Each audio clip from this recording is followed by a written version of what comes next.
2014 માં આ બે રાજ્યો બન્યા, તેલંગાણા, આંધ્રપ્રદેશ.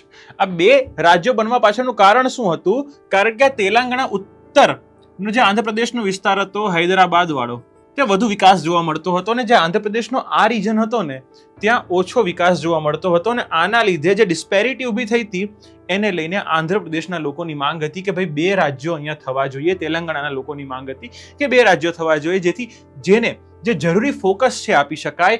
અને એ બાબતે તેલંગાણામાં હૈદરાબાદ જતો રહ્યું.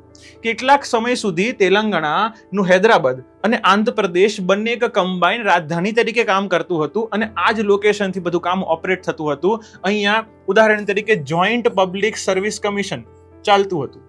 તમે આ વસ્તુ પોલિટીમાં ભણેલા જ હશો કે જ્યારે બે રાજ્યો વચ્ચેનું પોતાનું એક કોમન પબ્લિક સર્વિસ કમિશન હોય, આ જોઈન્ટ પબ્લિક સર્વિસ કમિશન ચાલતું હતું.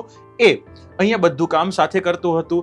એના સિવાય અન્ય સંસ્થાઓ પણ જોઈન્ટલી ચાલતી હતી, અને હવે ધીરે ધીરે આ બધી વસ્તુને સેપરેટ કરવામાં આવે છે, અને એમાંની એક વસ્તુ રાજધાની પણ છે. અને એમાં જ જે અમરાવતી છે એ બની છે પરમનન્ટ કેપિટલ ઓફ આંધ્રપ્રદેશ, એકમાત્ર આંધ્રપ્રદેશનું કેપિટલ. કારણ કે વચ્ચે છે ને વિજયવાડાને લઈને પણ કેટલાક વિવાદો ચાલતા હતા કે વિજયવાડાને પણ આપણે રાજધાની બનાવીએ, પણ આ વસ્તુ હવે સંપૂર્ણપણે નકારી દેવામાં આવી છે. હવે પરમનન્ટ કેપિટલ, એકમાત્ર કેપિટલ બની ગયું છે આંધ્રપ્રદેશનું. કયું? અમરાવતી. તમારે મને જણાવવાનું છે કમેન્ટ સેક્શનમાં કે જેવી રીતે યુપીએસસી એક બંધારણીય સંસ્થા છે, જીપીએસસી એક બંધારણીય સંસ્થા છે, પણ આ જે જોઈન્ટ પબ્લિક સર્વિસ કમિશન છે એ બંધારણીય સંસ્થા છે કે નહીં?